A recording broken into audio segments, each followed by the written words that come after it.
Hey guys, it's Ben the Coin Geek at Old Pueblo Coin, and today I want to take a deeper dive on these San Francisco banknotes because there's a few things that I want you to take away from this, and that is partially learning how to use the Kelly book on national banknotes, and also just for general information and education. If you haven't seen banknotes like this before, what are some of the things that you're going to look at that are going to distinguish one from the next?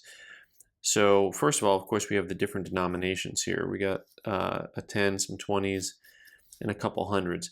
But one of the things that you want to look at is when you look at the Kelly book, what are some of the differences that are in a specific chartered banknote? So first of all, that number on all those banknotes is 13044, which is this banknote here, San Francisco. And you see all the different sections here, and what does it all mean?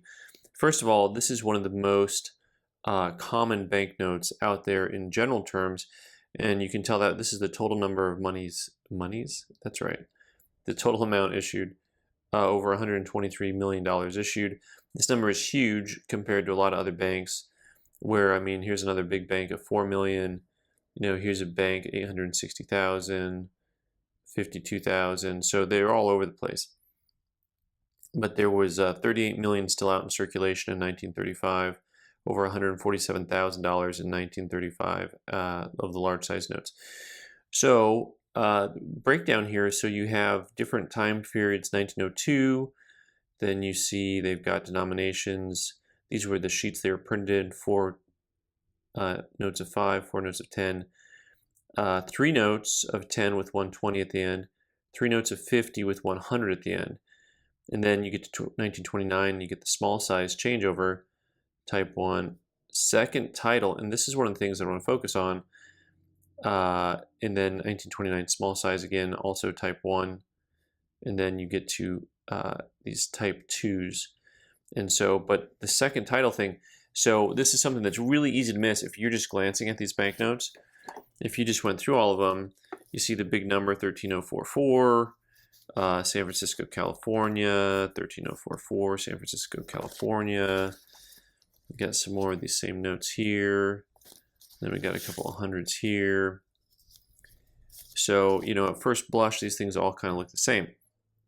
Now, one of the things that you may notice, you picked up on what I was already talking about, is these two here that look pretty much the same. They actually have 2 different titles to them. This note on top is the Bank of America National Trust and Savings Association. This one is the Bank of Italy National Trust and Savings Association.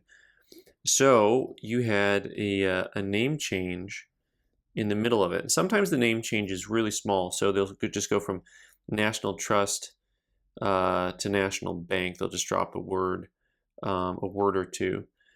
But this one went from the Bank of Italy to the Bank of America, which eventually became the B of A that you and I may have had the unfortunate pleasure of doing business with.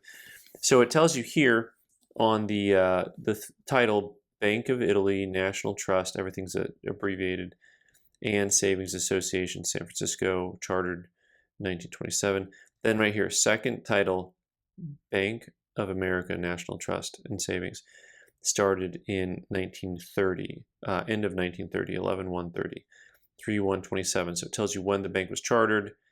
And really, for a bank that was chartered in 1927, man, they produced a lot of cash, a lot of money. So that's something that's easy to miss. You can have these 2 notes sitting right next to each other at a show and not realize that this one that looks nicer may be worth less than this one here that does not look quite as nice. Also, you notice they actually had different cashiers sign these notes. Of course, those are printed signatures. They're not actual autographs. And that changes, of course, even onto this 10 and 20 from a different time period.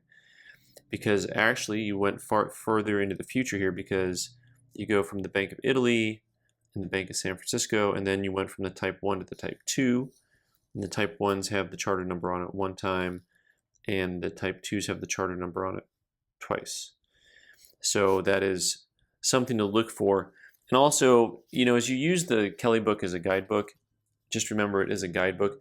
you'll see that the prices in here oftentimes are inflated or incorrect. But one of the things is if you missed the crossover from the first bank title to the second bank title, see, because these are type 1 and these are type 1, that 100 here lists for 400 and this 100 here lists for 250.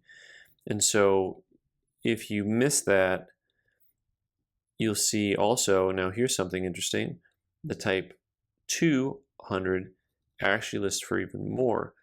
So there's a lot of nuance in that collecting area. And for someone who really specializes, if you want to get all of these different banknotes, it's pretty challenging to actually locate all of them. Even though half of these are super easy to find because it's a common bank, that type 200 is probably pretty tricky to locate on the second bank title. So there it is, guys. There's a deep dive into a very specific topic on the National Bank of Italy and the National Bank of America on national banknotes. Thanks so much for watching. I'm Ben the Coin Geek. You can subscribe by clicking on the button in the corner and watch more videos on the right side of the screen. Thanks.